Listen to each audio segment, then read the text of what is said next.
So welcome everyone. Welcome to our session. Sorry we're late. This is David Sable for NEXUS Israel Dealmakers. And this session is about Israel, UAE, and cross-border business. And I have two incredible guests that we'll be talking to. And hopefully you will have a lot of questions and we're gonna have an incredible discussion. So first, it's my honor to introduce Yousuf Al-Mulla, who is the managing partner and the managing and founding partner of E11. Now, for those of you who don't know, so I've been doing business in the Gulf for the past 20 plus years. E11 is the longest road in the UAE. It connects Dubai and Abu Dhabi. It is a road of vision. And I just sort of love that notion, Yousuf, because that's what you call the company, because it's a road of vision. I think what you have founded in your partners at E11 is just that. And I'm just going to read the mission statement. Internationalized visionary technology companies tackling the world's biggest social, economic, and industrial challenges, utilizing capital in a different way. And the main reason I read that, and we're going to get to that in a minute, is because I think that that's going to speak to Jeremie in an incredibly powerful way. And as I was preparing for this session, I just realized that the connections between you two are just absolutely outstanding. Just quick, your resume is incredible. Everybody should go and look at it because it is impressive. Former Chief Strategy Officer of Dubai Holding, that's $35 billion in holdings, and worked for Sheikh Mohammed bin Rashid Al Maktoum, who is the ruler of Dubai, INSEAD, National University of Singapore, and USC. So again, love the journey. So Yousuf, welcome. Thank you very much, Dave. Jeremie Kletzkine, Vice President of Development of Startup Nation Central. And for those of you who don't know Startup Nation Central, I think many of you do. I know that everybody knows the book. They know Israel as the startup nation.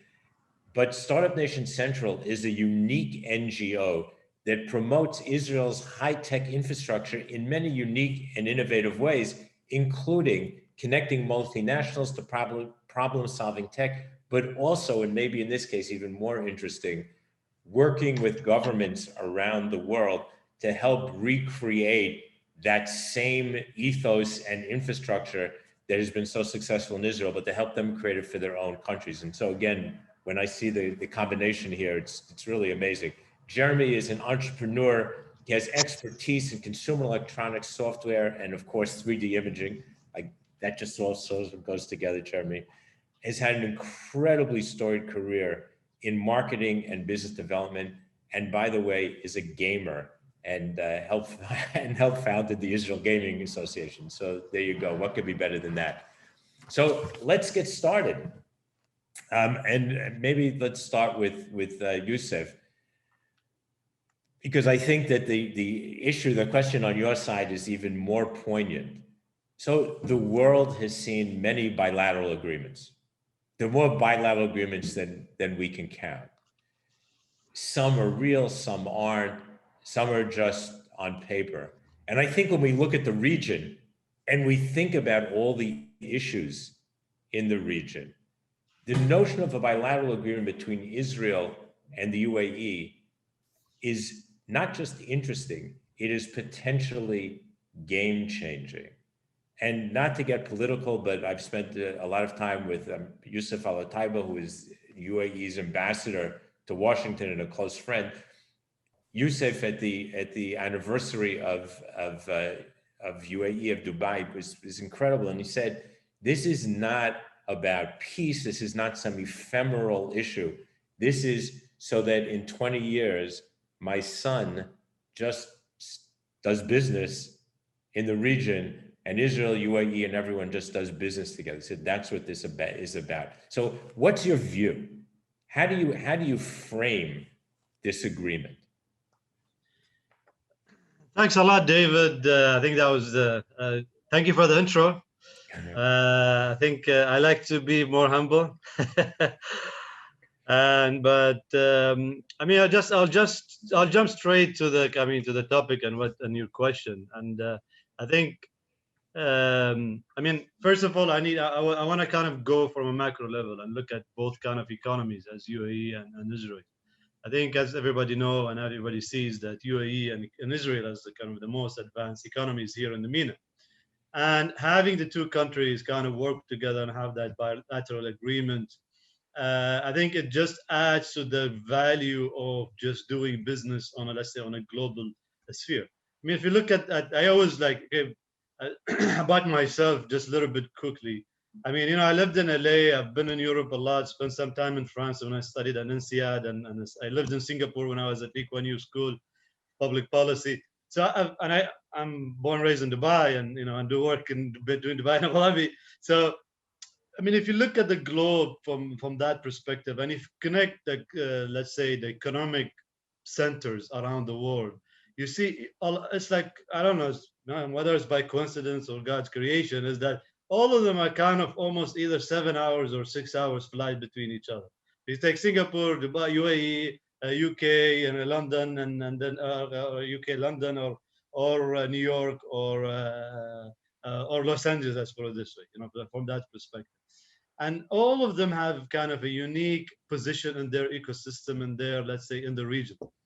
UAE and Israel, for the past, since I said that both countries started, they've spent massive kind of, let's say, money into building infrastructure and investments, and building each on their own competitive advantage. And as you see today, UAE, with our leadership that we have and their vision that actually started way with our forefathers who started the country back in 1971, they laid down the kind of the road basically to create, let's say, an economic powerhouse for the region. And then at the same time, you see where Israel kind of built itself from a tech perspective, and knowing that its unique position where it's basically has a very strong network in US, very strong network in Europe. So they focus purely on tech, as you can see, and everybody can see. And UAE focus a lot on trade, on infrastructure, logistics, building kind of the global logistic corridor, which His Highness Sheikh Mohammed announced just recently. And now, looking at basically enhancing the industrial ecosystem. So when you have two powerful economies in one region, 2 hours flight, 2.5, 3 hours flight, people say, okay, but I still haven't been there yet, but that's what everybody says. And my friends who came from Israel who came to Dubai, but it's only 3 hours flight, and that 3 hours flight basically is closer to 10 hours, 11 hours to US. And so that makes a lot of sense for these two economies basically to work together and to create kind of, like, let's say, economic power in this region, where basically the ripple effect, as His Excellency Yousuf said, in 20 years you will see the ripple effect. Our kids or maybe grandkids, I don't know, by that time, but doing business across the region, and the region, this MENA region, Middle East, becomes an economic power. I think that's where the kind of this relationship between the two countries, I believe, someone who's been in tech for a while, that this relationship between these two countries basically will add benefit and have a ripple effect to the overall region and create an economic power for the region. Great. I love that answer. And I love the notion of the travel, because having gone from Tel Aviv to Europe and then back and back too many times, I love the notion of being able to go direct. But Jeremie, I don't think, sorry, David, but I don't think we can get jet lag if you come to Dubai or I come to Tel Aviv or Abu Dhabi or. I know I'm looking forward to that direct trip. But Jeremie, now to you. So Israel, for so many years, I think that part of the ethos of the whole startup nation has been this notion of that Israel is locked in and had no choice, with very few natural resources, surrounded by people who didn't want to do business with her, had no choice but to look elsewhere to create an economy. And so the whole notion of startup came. How does this change it? What does this do? So hi, everyone. Thank you. So I completely agree with Yousuf. The only common point between successful ecosystems is that they are international.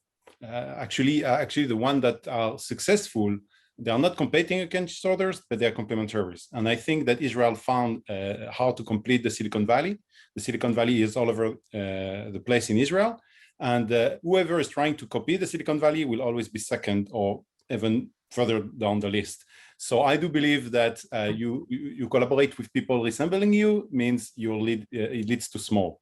So the very idea of recipe is irrelevant. The value lies within the ingredients, and the unique ingredients made it's what made both our countries successful, I think. So the uniqueness of Israel and the uniqueness of the UAE and the common point that we have being small countries is also made us develop some ecosystems and some assets that are extremely powerful, I think, internationally, and can create a lot of value. So let's just file that up a little bit more. Both are very small, and so obviously the market is not for one to sell to the other. It's not like that's such a. It's not that there's an exponential effect there. It's not like opening up Indonesia and having tens and hundreds of millions of people. So what are the critical complementary pieces? So I heard Yousuf talk about UAE's unique place in the logistics of the world, like in being able to connect. Israel connects in different ways. So if you would make a list, Jeremie, of the 5 things that are the most critical that you think are the absolute top synergies, what do you think they would be? It doesn't have to be 5. And by the way, just before you answer, let me remind everyone that you can put your questions into the chat. It says Q&A on the bottom. So if you have any questions, please feel free to type them in and we will ask our panelists those questions. So Jeremie, sorry, go ahead. Yeah, sure. I'll be brutally honest. I do believe that these 6 opportunities are not obvious at all. And we yet need to uncover them. I do believe that we have a lot of gaps and there's a learning curve between the countries that will help us to do so. But there's today it's not that obvious because Israelis are usually aiming for large markets and they are using actually their connections in a way that and the business culture is also very different, and we can develop that topic specifically. So I do believe now that the complementarities are not obvious. There are pain points that we have in common around agriculture, around energy, around food and water, etc., etc. There are some aspects that we want to develop within our economies. But to be honest, today, when we talk to entrepreneurs, which are extremely pragmatic in Israel, they don't by themselves have a very clear answer to that. Why should I go to the UAE? So they are not always aware of the opportunity of going to GCC countries, because it's not part of their plan, obviously, and also going to Southeast Asia through Dubai or Abu Dhabi. But today we need to work on that, on developing those points. I don't think today it's ready. I mean, we are ready yet to be able to promote those points. We need to work on that. Yousuf, do you see any obvious points of connection? Yeah, I mean, let me first add to what Jeremie said. I agree with Jeremie. I think we are. I mean, like as I said, I mean, we both are in a way advanced economies in our own kind of, let's say, context, and I think it's when you have two kind of, let's say, advanced economies or advanced organizations, they come together. They need to understand each other very well. They need to build the trust. They need to build kind of understanding of how business is done, both in each country. I mean, there's still a lot of UAE kind of Emiratis haven't even visited Israel yet. I mean, I haven't been there. I've done a lot of webinars and talks about Israel and UAE and opportunities, but I still haven't been there yet. So I think the more kind of people first, I'd say, focus on that, is that people first meet, get to know each other, and understand kind of the culture, build the trust between each other. Then we can understand, look at what sort of opportunity is out there. And also we need to kind of understand, understand that there will be a kind of a business or economic council that between the two governments, but still there is there's points like double taxation. There is a more like protecting the investments from each part, for each counterpart. So a lot of these kind of, let's say, technical things that needs to be kind of taken care of, and in order for us to kind of have let's say a seamless kind of integration between the two economies, where business can be done very easy and very straightforward. Like I mean, as you know, like UAE has built great, trade agreements with different countries around the world, and we've built these kind of corridors where UAE businessmen can, or any business that operates from UAE can easily do business in other in these other countries, or let's say partner countries, and this is, I think, also similar with Israel. I think on a government kind of perspective, I think they need to kind of work that out, make sure that they lay out the infrastructure for us to kind of do business together.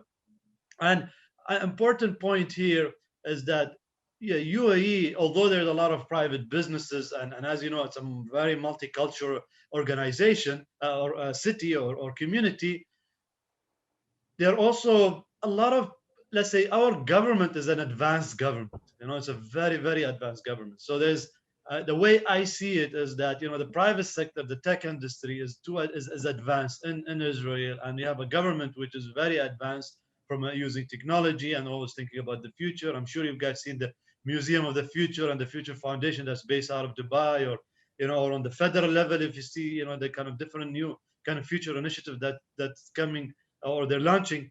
So you see the government here is very advanced, and the tech in Israel is very advanced. And I see that's where I see the collaboration can happen on a kind of high level, I think, to start with. And I think that's basically kind of the low-hanging fruit and quick wins that, for Israeli tech kind of basically leverage on how advanced the government here is, and build that connection and start doing business with it. One of the interesting things that you both talked about was the trust and the need to get to know each other. And so let's just talk a little bit, Jeremie, about culture. So culture is a thing. Now, I can tell you that as somebody who has been going for 20 years, it's always interesting because I always feel more comfortable in the Gulf than I do in parts of Europe. And I'm not sure, and by the way, full disclosure, I have dual citizenship, US and Israeli. And I always feel much more comfortable. I always feel like I'm in a place that I understand. And yet we know that there are deep cultural differences.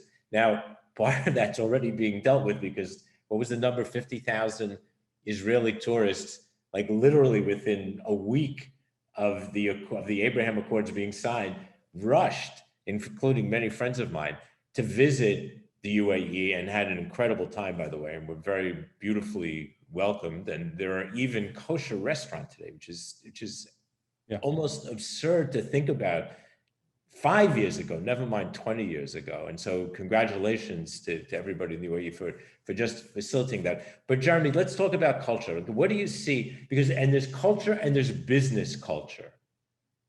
Exactly. Yes, sorry. Yeah, so just talk a little bit about that. How do you see the differences, and what do you think? Yeah, I actually don't see a culture gap as much as a business culture gap. I think both sides are easygoing, and communicating is not a problem. I mean, getting around the table is actually very straightforward, and people understand each other's.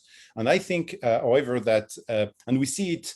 Unfortunately, the first 6 months of that followed the normalization agreement were in many cases counterproductive, because there were a lot of noise and a lot of people going and flying around. And I think actually that it's great that it happened during COVID, because it could have been much worse if we were like flooded in each other's countries, recklessly. And so I do believe that the culture is very open, and people get to talk to each other very quickly. But on the other side, in order to transform those opportunities, it's not easy, especially when we talk about innovation. Innovation it's a very specific angle to do commercial agreements and to create together. And so I do believe that there is a lot we can build on, but it needs to, and I agree with what was said earlier, we first need to find the right partners. It's extremely difficult to identify who are the right people. We get feedback, negative feedback, about people saying, we started to engage with Israelis from the UAE, but we need to now validate, we need to understand why it's not going as planned, and etc. I think we've been rushing, and now we need to pause, and we need to carefully find the right partners. But they are everywhere. I mean, there are a lot of different opportunities, but it's going to take time to understand each other's languages. So, Yousuf, what do you think is the biggest social cultural business problem? What is the biggest issue that needs to be overcome? Difference?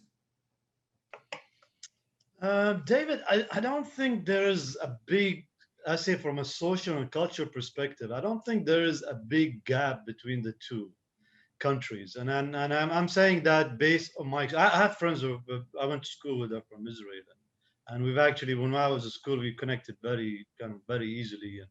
And also like, you know, in the past 6 months since the Abrahamic Accord was signed, you know, I had a lot of some VCs who came to UAE and I've met, I had dinners, lunch, and, you know, coffee and stuff like that. I actually say the opposite. I say that, you know, I was actually easily connected to the Israeli people.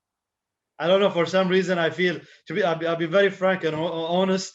I feel like, although I lived in the US for 6 years, but I feel like I could connect to Israelis easier than connected to Americans who have lived there for 6 years. I totally understand it. It's what I said in the beginning. I always feel very much at home in the You know, region. so from a social and cultural perspective, I don't think there is a big gap. I think it's just that, you know, maybe kind of from a traditional perspective, we have few things that, you know, like maybe different from Israel, but in general, UAE is a very open kind of society. I think we have more communities and more nationalities in UAE comparing to the number of countries in UN.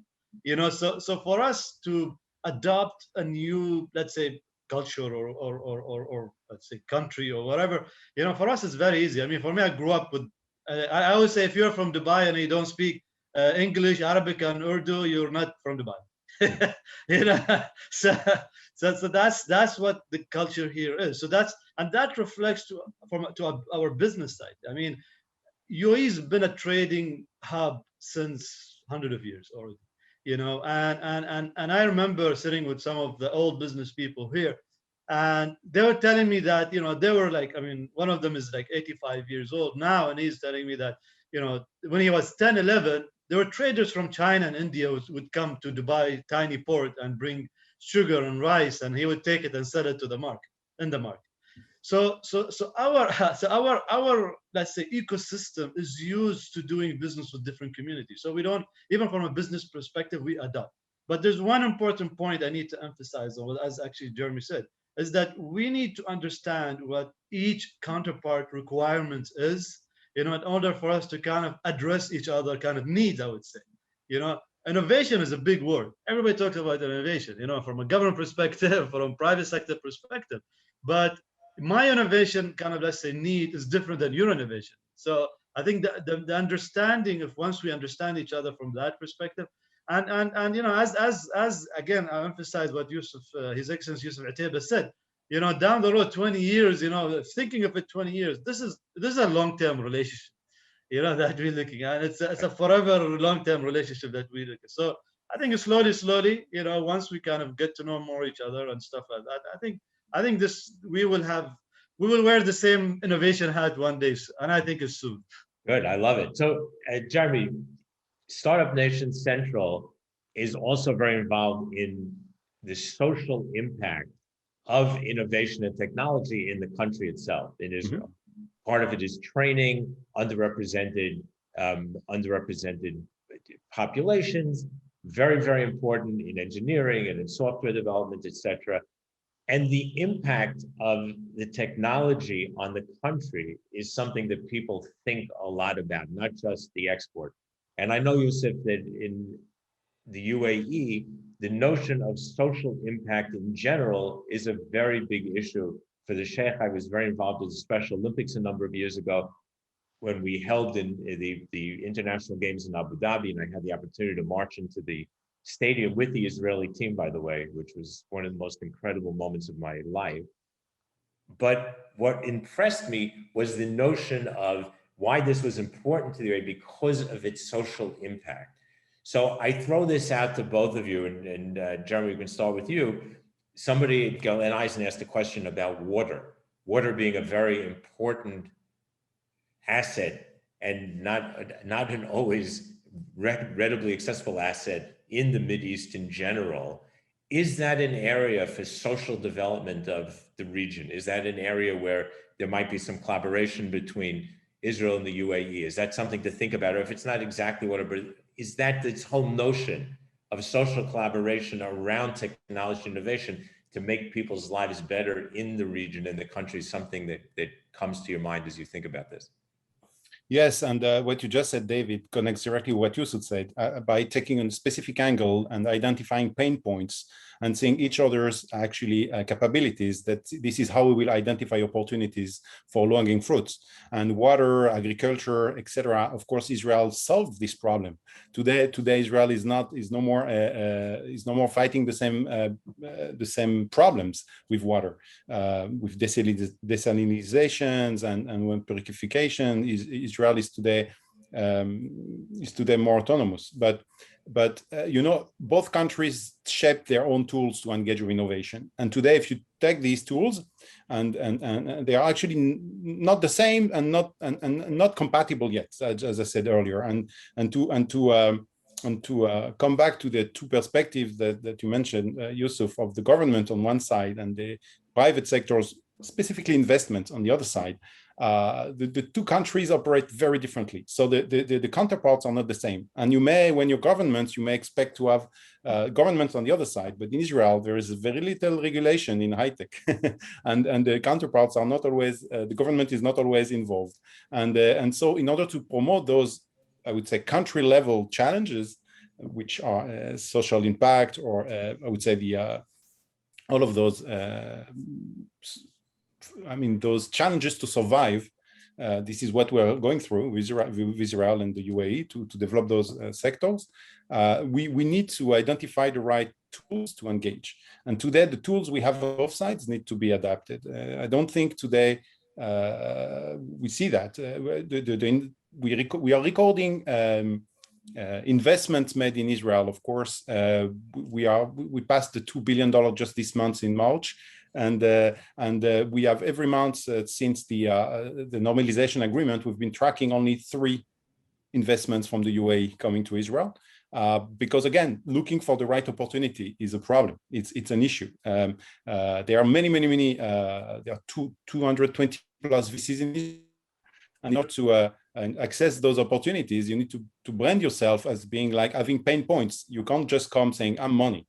It doesn't work in Israel. There's too much money. Per capita, it's like 3 times the US per access to funding in Israel. So it's really about coming with the problems, and then you'll be able to access the right opportunities. And that's actually something that takes time to develop. And Yousuf, so how do we take this? How do we take the accords? How do we take the business relationships and start applying them to bigger social impact projects in the region?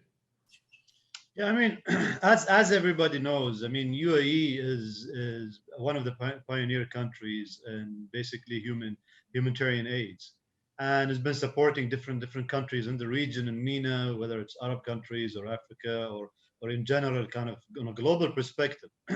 And every year there are billions of dollars, basically UAE kind of donates to these countries. And in the past, I would say 5 years right now, what UAE has been doing is focusing more purely on donating technology and donating kind of know-how on like even like specific topic as water, and how to basically whether it's desalination or kind of using more efficient kind of welling system, or so UAE has been spending a lot billions of dollars, I would say, on an annual basis to support different countries. And I think, and as Jeremie said, I mean, Israel is well known with this kind of technology, and there's a lot of, I think, we're let's say on a global perspective or a macro perspective, where both countries can benefit from each other. UAE does a lot of, I mean, foreign humanitarian aid is a big agenda in the foreign kind of policy of UAE, and it's been like that since the day one, or since 1971. Since our forefather Sheikh Zayed founded the country, and he made it a main pillar of the country and of our foreign policy. So the tech that's available in let's say in Israel that can add or benefit, let's say, the humanitarian effort that UAE is doing, I think that's where the gap can, or let's say the integration could happen. So taking the tech from Israel perspective, let's say using, let's say, let's say the network and the system that, or the infrastructure that the humanitarian infrastructure that UAE have built on a global perspective, putting that together, I think that's where the society in the region and beyond will benefit from let's say technology for good. Yeah. So our listeners want to get practical. And so let's get some like real good practical stuff in it. So we now understand how it works. We understand what the issues might be. I think we're all feeling that this is going in the right direction. It's a long-term relationship. Great. So now I want to get started. This is from Robert Jacobs, and what he's looking for are recommendations on how a US-based startup should look at and engage with Israel and the UAE for very specific things. The first is to identify strategic partnerships specifically around tech to resource and multiply their tech abilities. And the second is to increase investment exposure to pre-revenue. So in other words, they're looking for investment. So the one hand is, could a US company be looking now at the region and what's happening because the Abraham Accords for more tech support, and should they be looking and could they be looking for more investment? Jeremie. Yes, so the local VCs in Israel, I mentioned there are many of them, but their mandate is to invest in Israel. It's actually not Israeli money. It's the only country in the world where that is not owned by Israel by its own. That it's 85% of the money of the equity in Israel is actually foreign. So of course, when the US funds they put money in Israel, it's not for those funds to invest back in the US. However, there are a lot of early stage startups in Israel, and that's actually the kind of partners the companies could look for. A lot of very tremendous technologies that are actually looking for problems, solutions looking for problems. This is what Israel offers. And so it goes the other way around. They start with technology and then look for applications. Usually the teams are not even coming from those fields. So of course in the US, not working like that. So that's how I see they should look at Israel. They start from the market and the needs, and they can find in Israel like tremendous out of the box, when you don't see the box, it's easy to think outside of the box, and those are the Israelis. And then you find technologies that you can plug to your existing ongoing product. Yousuf, how would you answer Robert? Sorry. Okay, I'll get more specific on what sort of opportunity kind of UAE kind of plays for startups. I mean, whether the startup is from US, Israel, or from any European country, today UAE has built infrastructure for tech startups to basically come and set up here. And you have, for example, Hub 71 in Abu Dhabi, you have N5 in Dubai, and you have, for example, Shara and Sharjah, and you have Dubai Future Foundation, who works very closely with startups from all around the world. So if any startups looking for partner, these kind of, let's say, I would say government in a way initiatives provide kind of the infrastructure for any startup from any region basically to come and set up and find the right partner. For example, Hub 71 has an incentive program where a startup any startup from anywhere in the world can apply to, and if they're successful, they can get free visa for up to 5 employees, residential, so a lot of different incentive that they could provide. So that's from finding the right partner, and of course it depends on what the technology is. You find a counterpart, or you can find even a startup who can support, let's say, from a market development perspective. And also from funding, I think the VCs here are, I mean, the past, I would say 2 years, 3 years now, most of VCs are focused on the companies set up in UAE who focus on MENA and who are looking at basically expanding in MENA. So they've kind of changed their strategy in a bit.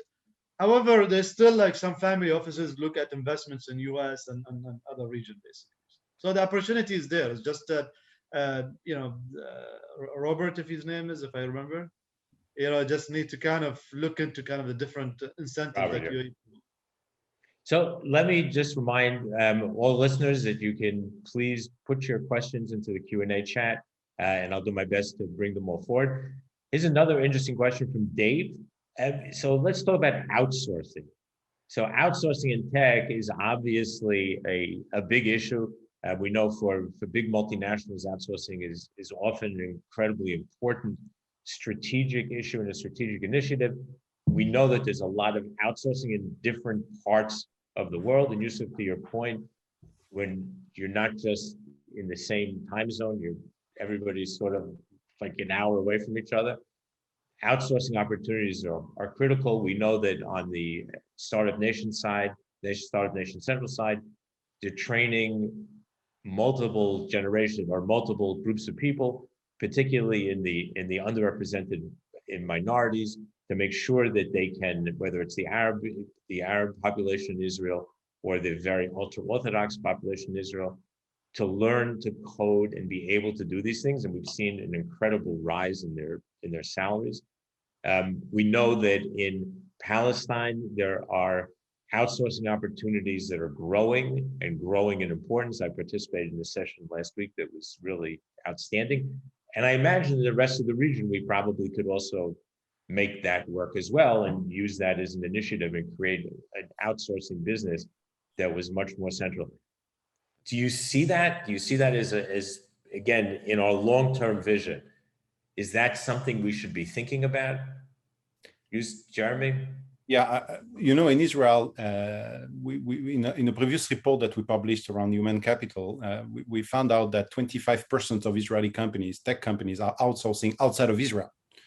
As you said, the salaries in Israel went very high, very up. I mean, and the large multinationals are competing against the startups for the top engineers, and there are over 25,000 open positions that will never be filled. And for a very small, it's 300,000 people that's the high tech in Israel. It's very small, and there is no room for, and especially engineers, for outsourcing companies, because it's just very, very expensive to develop software, traditional software.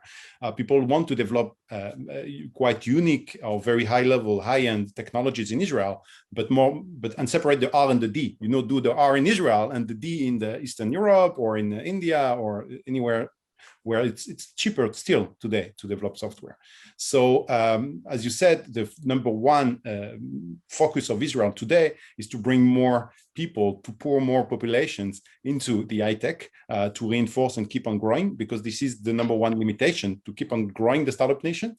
And so definitely outsourcing, in Israel, it's actually the opportunities for countries that want to create jobs to work with Israel and Israeli companies. But it's not really an issue in Israel. I mean, it's not really a priority in Israel, definitely.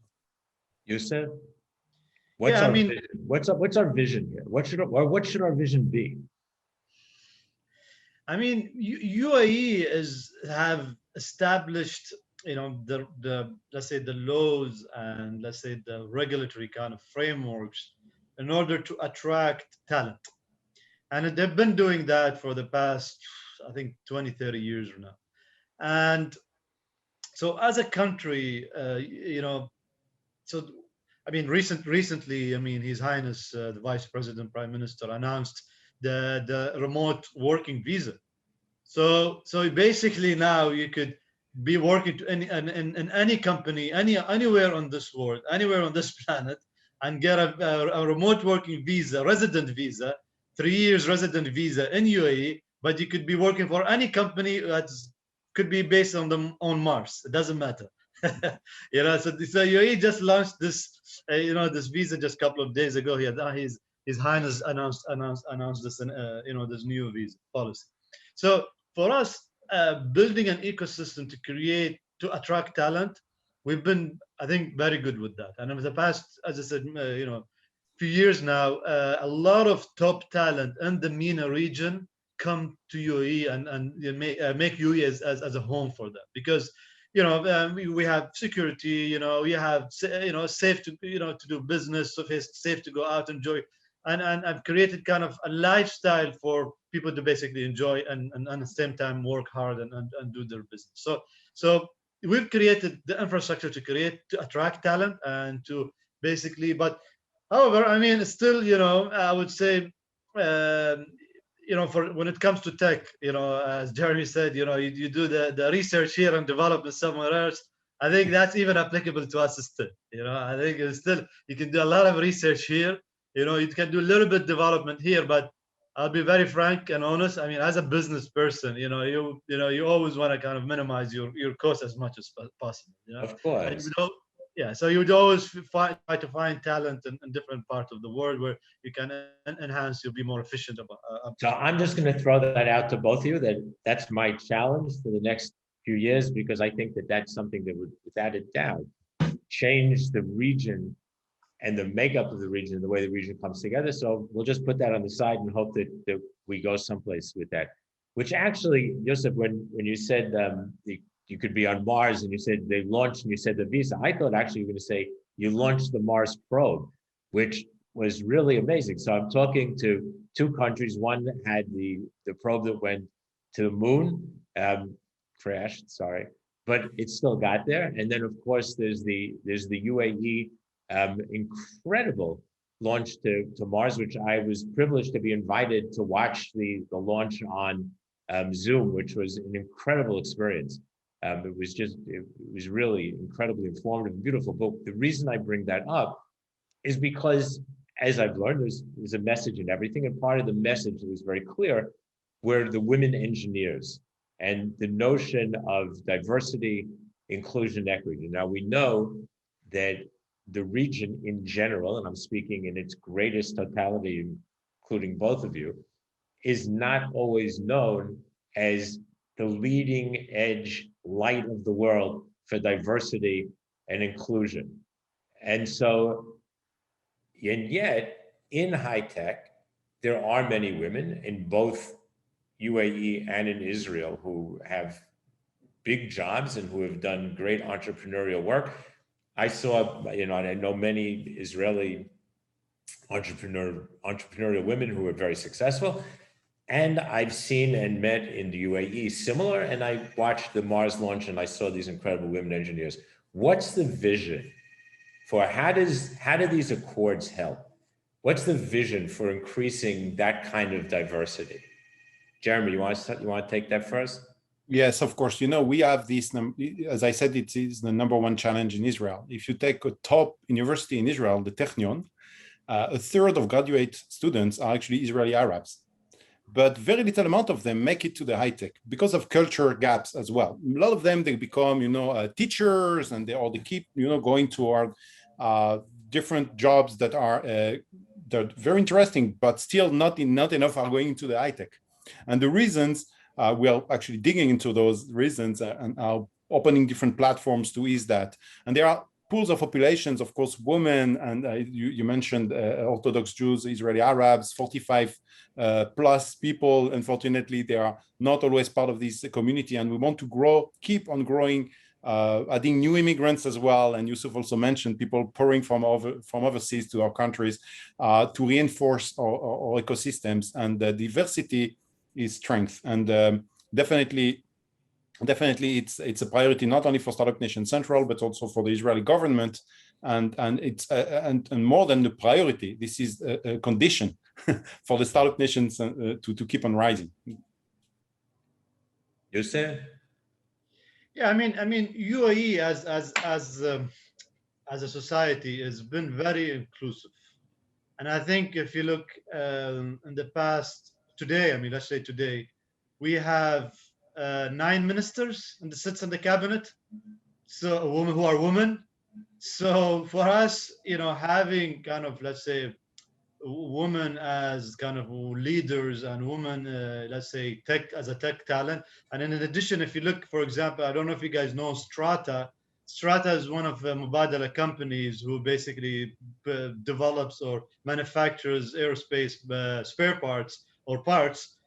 Majority of the engineers who sits at Strata are actually female, and a lot of, and one of our largest university here, UAE University, if you go look at the number of graduates, I think around 60-70% of them are women, and a lot of them are actually engineers studying, graduate engineering degrees. So UAE has been, I don't think we differentiate whether it's a man or a woman when it comes to kind of, I think in the past, few years, we've become more kind of, we've created kind of more, let's say, an ecosystem basically where a woman entrepreneur, woman engineer, a tech, can basically, thrive and be at the same level as a man entrepreneur. So I think it's I'm the type. I'm a person who always say I've been raised by a woman and my mom, she thinks she done great by raising me, my brothers and stuff like that. And I think women always had the role. But she did a good job. Thank you very much, Dave. I'll make sure I tell her that. Tell her, please. And so I don't think it's like something like new to us. It's always been for us kind of UAE has always created that opportunity, no matter what the gender is, and everybody can thrive basically. Good. So I thank you both. A little bit of PR on both sides, but that's okay. But a lot to go, and I think that everybody's looking at you and watching, and I think that it's just yet another place where I think that together you can inspire the world. Here's an interesting question from Mr. Rodriguez, which I think is, and by the way, just so Yousuf and Jeremie, I mean, people are complimenting and thanking you for answering their questions as directly as you are. So I also thank you for that. And I just remind we still have some time. So please, if you have any more questions, keep putting them in. So what Mr. Rodriguez is asking is specifically looking at the plans to work together in other regions. So for example, I know that Startup Nation Central has a big initiative in LATAM, and I imagine that UAE has similar regions of the world that they're focused on. I guess the question is, we get that people do it, but do you think that there maybe are some regions or some focus that as this progresses makes sense for the joint focus of both countries?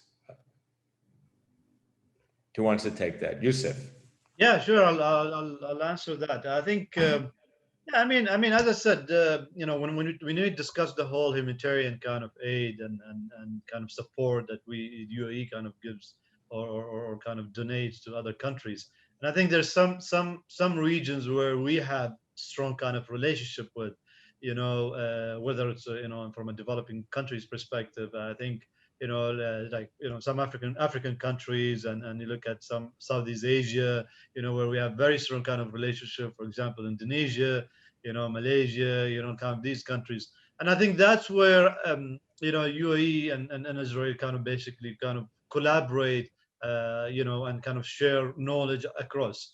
And I mean, I was in the public sector before. I mean, as you mentioned, David earlier, I was in the executive office, which is His Highness Sheikh Mohammed Barach's office, and I was part of the innovation team. And I remember at a certain point of time, actually, there were governments who came and approached us to basically learn from us and for us to kind of share our knowledge, our experience on how to build a government of the future.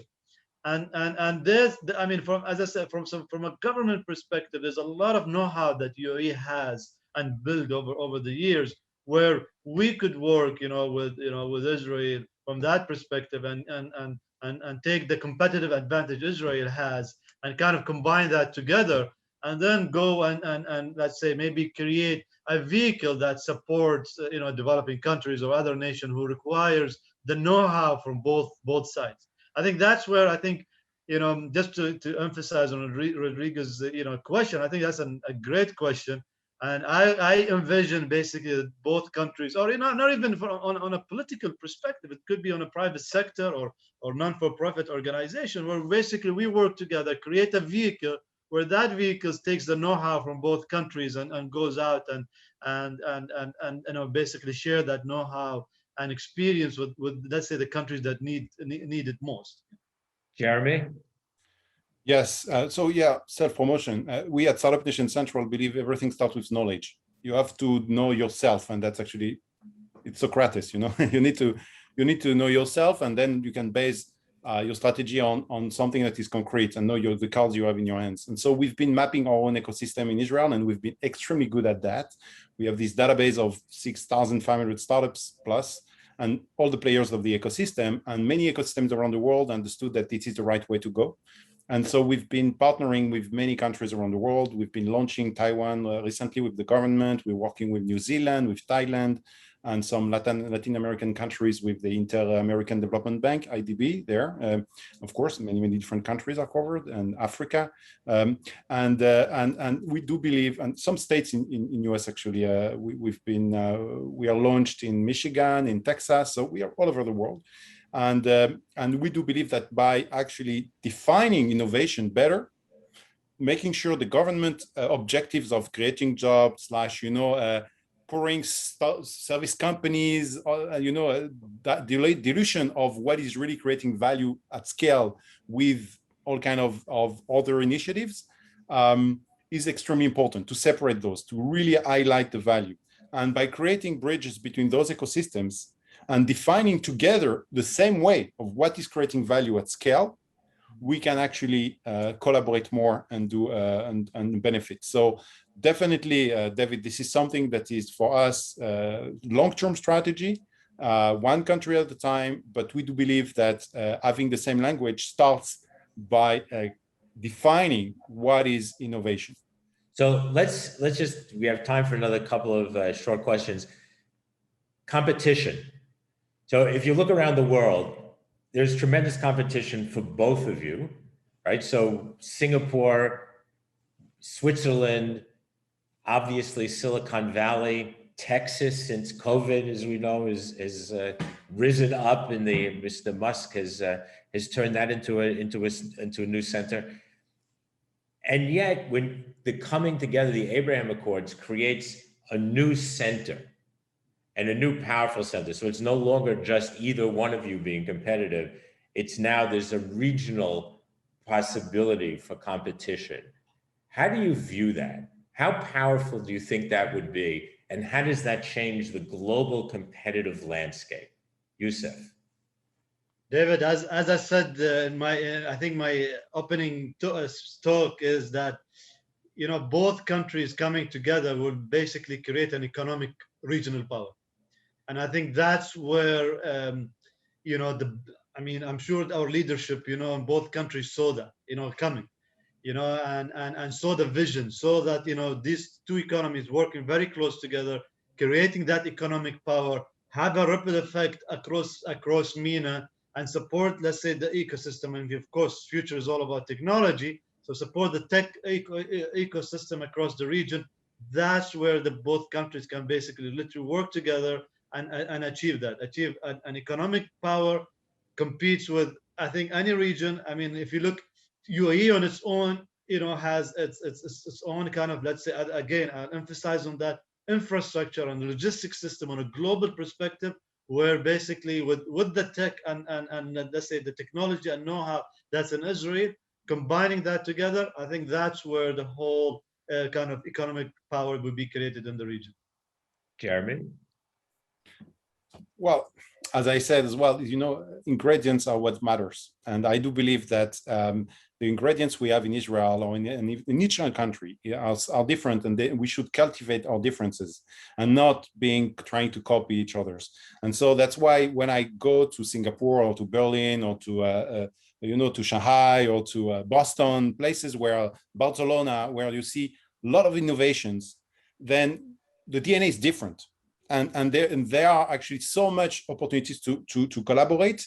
Still, people and countries and companies remain like trying to attract investments to themselves, still in the old-fashioned way of thinking business, saying, let's do partnership, I'm going to sell you something and you're going to buy from me, like transaction of the capital is actually making a loser and a winner according to where it goes and where it comes from.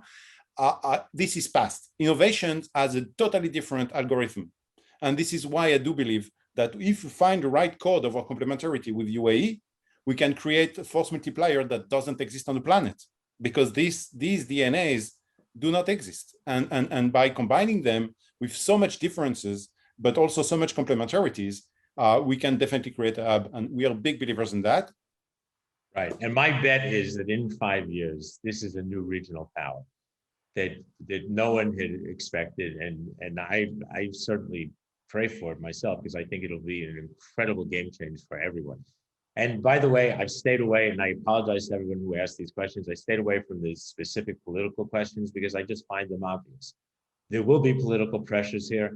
There will be political issues. And I think that the power of success is going to change the political landscape. And that's what I look for. So one last very, very quick question with two parts for both of you. And this is where I'm asking just to be completely honest and spontaneous. The first is, what keeps you up at night about the Accords? And the second is, what inspires you the most? And that's the one I want you to end with. What inspires you the most? So first is, what keeps you up at night about the Accords? And the second is, what inspires you most? Yousuf, you go first. I think what keeps me up about the Accord is, I think my my wife envies me that I fall asleep very immediately as soon as I put my head. But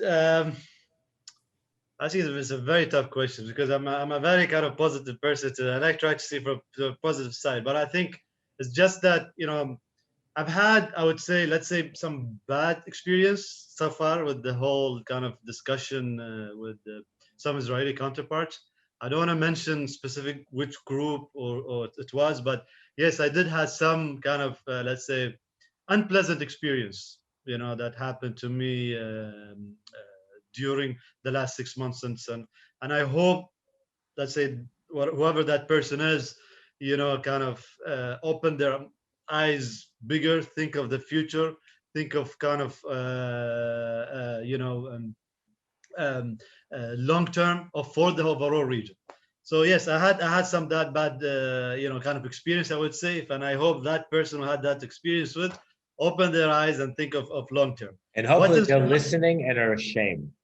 I hope they are. I really hope. If they're not, I'll send them the video of it.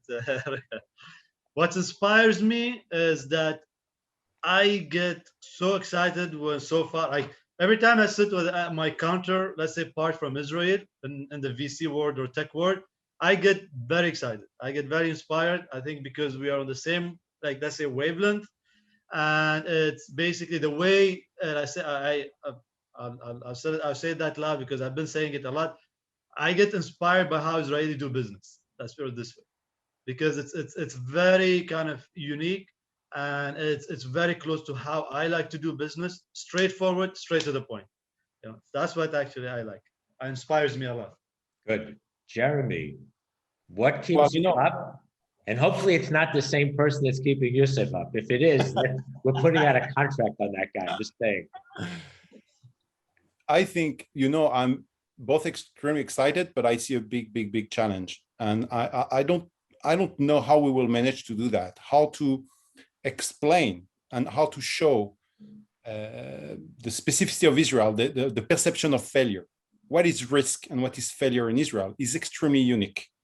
And this is, for me today, the number one barrier we have when we speak with business people in the UAE. And I do believe that this is going to be the first big barrier that we'll need to overcome together. Because the language of risk and what is early stage, what is something that is unknown, and what is failing once, twice, 3 times, and it's okay. This is something so complicated to explain, not only in the UAE. We work a lot with Japan, you can imagine, or also with Germany and other countries where it's not. So that is, for me, a big challenge. And when we manage to overcome them, it's extremely beneficial. Second, you know, our generation is spoiled. We don't have much new regions left on the planet that previous generation did not explore. And so we've been given the opportunity of paving the new steps of what soon should become stairs. You know, this is what we said there. So I feel we're part of history with this conversation, with the very stage. Wow, this is crazy. Like 1 year ago, thinking about having this kind of conversation and thinking about 5 years from now, changing the world.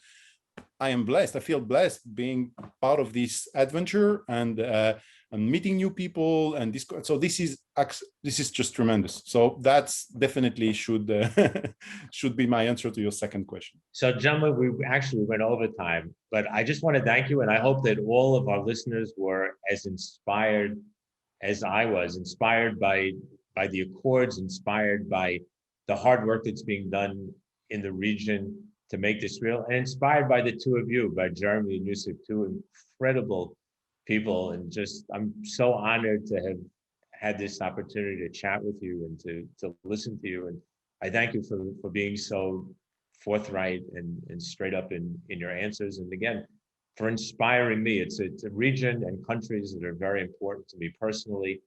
And as I think back, what Jeremie just said on the 20 years that I've been going to the UAE, and every time I'd come back, the first question was, like, were you okay? Like, how did you, like, did they know who you were?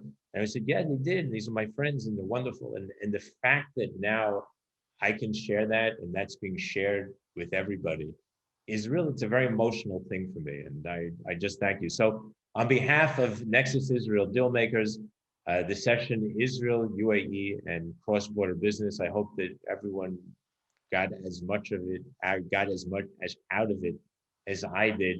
And as we look to the future, there's only hope and opportunity and incredible things yet to come. So thank you both. Thank you all. And look forward to our next conversation. Thank you so much, David. Thank you very much. Thank you. Thank you very much.